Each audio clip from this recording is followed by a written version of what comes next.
Hey there, mga my loves, Taurus. Thank you so much for always staying here with me in this channel, babe. So yeah, actually, parang napapadalas, na laging meron tayong request for no contact, no? So maaring kayo to, na gusto ninyo, ng mga updates, dun sa mga people or person na nawala na kayo ng contact with them, no? So yeah, okay. I heard you guys. So let's go ahead and check this out, okay? If you have a specific person on mind, you might think about that person. You may pause this video, close your eyes, and think about that person. And we're gonna get okay messages. So I hope makuha ko yung energy mo. Alright? So, hi and hello pala sa mga new subscribers. Ako po si Ian. Welcome tuloy. At sa mga returning viewers and subscribers, thank you so much for the warm love and support you're giving me, okay? And if you happen na hindi niyo pa alam na meron pa tayong other channel, link is down below sa ating description box. So yun nga mga babes, ano bang hinihintay natin? Okay, let's go ahead and check this no contact situation between you and this person. Let's get into their thoughts and feelings. Update for my Taurus people dun sa person na wala na silang contact with. Update for the person na wala ng contact si Taurus. This reading is intended for my Taurian people. This reading is intended for my Taurian people. Archangel Michael, thank you so much for being here with us, together with our beautiful angels and guides. We really do appreciate your presence. Can we get clear messages? What are in their thoughts and feelings for me, Taurus Collective? This is for me, Taurus Collective. Okay, let's go ahead and check these messages here.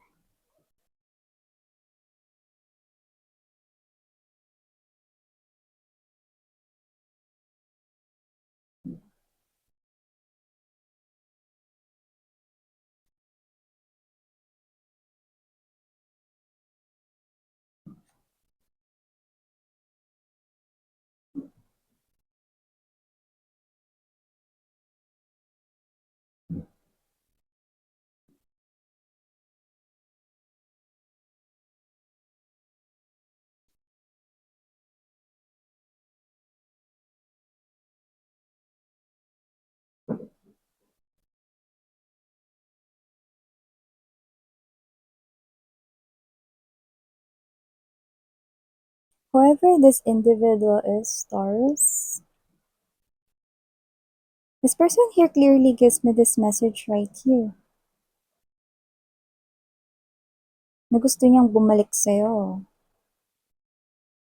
Pero ang pinakatanong niya dito is, pwede pa ba bumalik sa'yo? Makakabalik pa ba ako ulit sa'yo? Strong indication that this person here still longs for you is the Hierophant energy, Six of Cups. Strength card in the Two of Cups. This person here, nakakaranas siya ng suffering sa kanyang feelings and emotions because this person here misses you so badly. Pero there's something here, no? But with the Ten of Swords energy, meron daw ditong nakaagaw ng kanyang atensyon. And it could be someone else.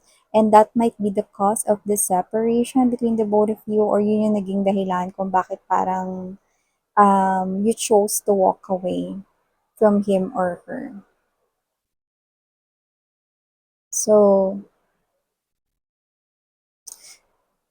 the main energy of this person right at this very moment is the Hermit energy, Knight of Swords energy. Marami siyang nare-realize na mga bagay about you guys. This person here wants to, alam mo yung torn between letting this go or making a bold move. But deep within his or her heart, gusto ko ng reconciliation, gusto ko ng rekindle sa ating love, pagbabalikan sa ating dalawa. So clearly, this is your ex right here na may nakapukaw daw ng kanyang atensyon. Sa iba siguro hindi ito tao na third party situation, but more likely yes. That's very strong.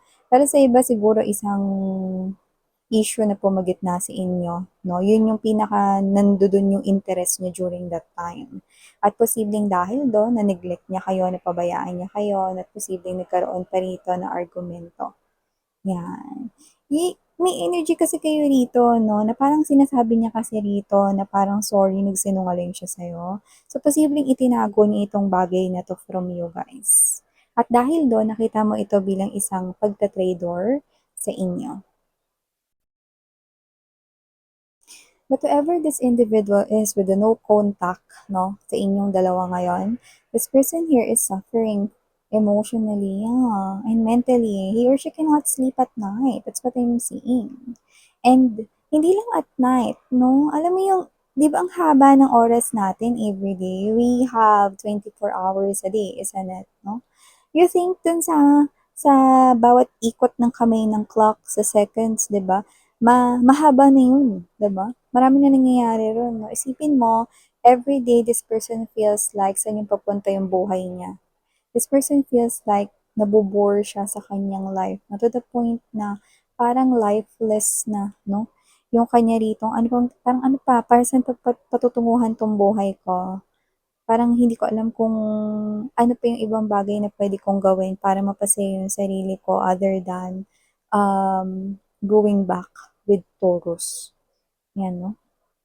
Parang sinasabi niya rito, ano pa ba yung pwede magpasaya sa akin maliban dun sa thoughts ko na makipagbalikan kay Taurus. Yan, no? Ibig sabihin, parang alam niya na napakabigat ng kanyang kasalanan sa iyo dito. No? At yung iba, posibleng may korte-korte pang involved, may legalities pa dito. Siguro, yung iba sa inyo, ex-husband, ex-wife niyo ito, no? At posibleng kinasal kayo, kaya siguro meron ditong lumalabas na legal na dokumento, no?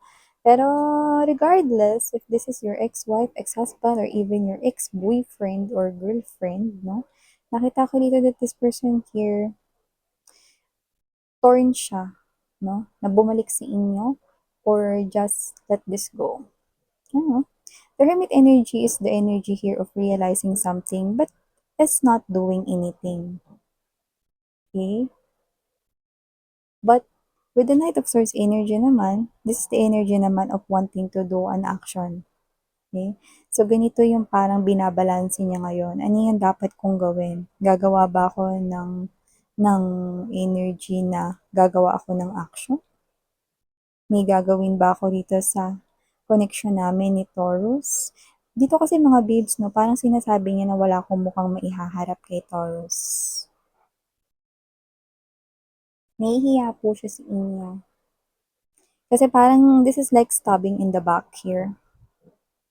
At yung iba yung third party na lumalabas dito, posibleng kakilala mo pa at kaklose mo.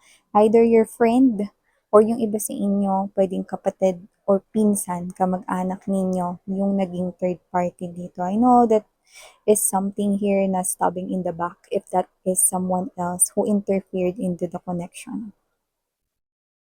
Okay? At masakit yun sa inyo kasi posibleng kamag-anak or malapit na kaibigan pa ninyo, no? Yung naging dahilan kung bakit kayo rito nagkahiwalay, no? But it looks like it didn't work out. That happiness, that loss, that desire, nag-lie down. Hanggang sa nag-fade at nag-vanish. So it's not meant for long. And now, this person is hot mess. Hindi niya alam kung anong gagawin niya dito sa sitwasyon na to. Okay, matapos na mag-twinkling-twinkling yung mata niya sa nangyari noon at doon na-focus yung attention niya, no? Nakalimutan niya kayo, napabayaan niya kayo, and then that thing made him or her realize na hindi pala yun yung gusto niya, na hindi pala yun yung kailangan niya, no? Pero paano ba to? Wala na kayo dito. So, hindi niya rin alam yung gagawin dito. Kaya walang contact na nangyayari. Kasi para itong tug of war, no? Hilahan ng tali sa magkabilang dulo, no? Mananahimik na lang ba ako? May gagawin. Mananahimik na lang may gagawin. May ganun, no? So nakita ko dito, no, nandito lahat ng gusto niya ritong indikasyon ng commitment ulit sa inyo. The Justice card energy, Hierophant energy, Six of Cups right here, Three of Cups right here, Two of Cups. This is something here na 4. Gusto niya, no, ng ng matibay na pundasyon this time with you at hindi niya nasasayangan itong chance na ito kung sakali man na pagkaloob pa ito ulit no, ng kalangitan sa kanya, no.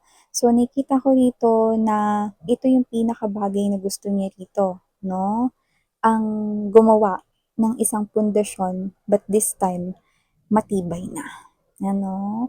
Pero hindi naman para sa lahat ang chance sa lalo na kung ito ay pangalawang tsansa. 'Di ba? And for my Taurus people out there, I know you guys because I'm also a Taurian person. Once a Taurian person got hurt deeply and example, stabbing in the back. Kapag gumawa si Taurus ng desisyon na tumalikod na, I'm sorry to say, but it's already final. But it's your call. Diba? It's your call. If you want this person here to apologize, matagal na panahon na siya rito na nagsisisi at pinagsisisihan ang kanya ritong pagkakamali sa inyo. Dahil ang pagkakamali na yon ang naging dahilan ng pagkawala ninyo sa kanyang buhay. Ang taong ito ay nagnanais, nangangarap na muli kayo ritong makasama. At sana kung mapagbibigyan siya rito ng pangalawang pagkakataon, no, hindi niya nahahayaan na gumawa at mapakawalan pa kayo, no. Parang isa siya ritong malaking syunga daw na ginawa niya yung bagay na yun sa inyo, no.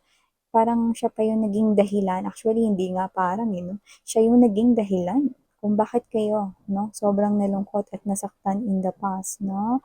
Pero nakita ko dito mga babes, kasi naman tong energy na to, no. This person here is already suffering through all of those years simula nang na-realize niya rito, no, matagal-tagal na. Simula nang na-realize niya rito na ikaw pala talaga yung mahal niya, ikaw pala talaga yung kailangan niya, no. Pero ito ay isang malaking karma sa kanya. Oo, gusto niya ulit na mag-invest rito sa inyong koneksyon, no? Pero paano ba ito? No, wala siya rito ang lakas ng loob na humarap sa'yo. Nahihiya siya rito, wala raw siyang mukhang maiharap sa'yo. No? Pero minamahal kita. Yan ang gusto niya rito sabihin sa akin sa'yo, no? Pwede mo bang pakisabi, Miss Yan, na minamahal ko siya? At sana, kung pwede, pa ba sana na maging kayo pa. Siyempre, wala sa akin yung sagot, mga mahal, no? Nasa inyo yan. Life is a choice. What you choose, okay, is something here na ikaw yung mismo magiging responsable pagdating doon. But let me give you what I'm seeing right here. Yan, no? If you're asking, Miss Yan, that person, I cannot trust him or her anymore. I know, babe.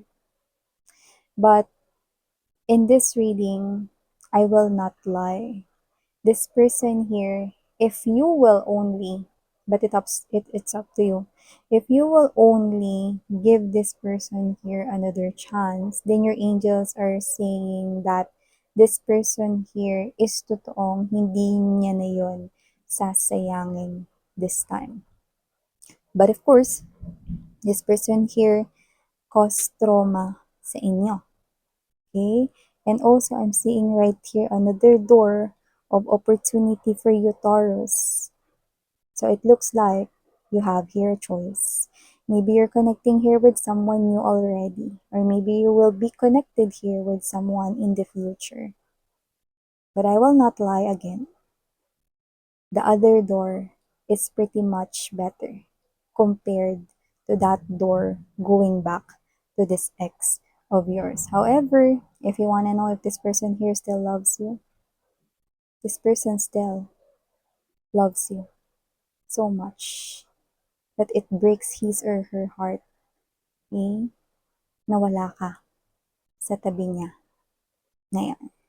This no contact right here is not an indication na hindi kanya iniisip, na hindi kanya iniibig, na hindi kanya minamahal.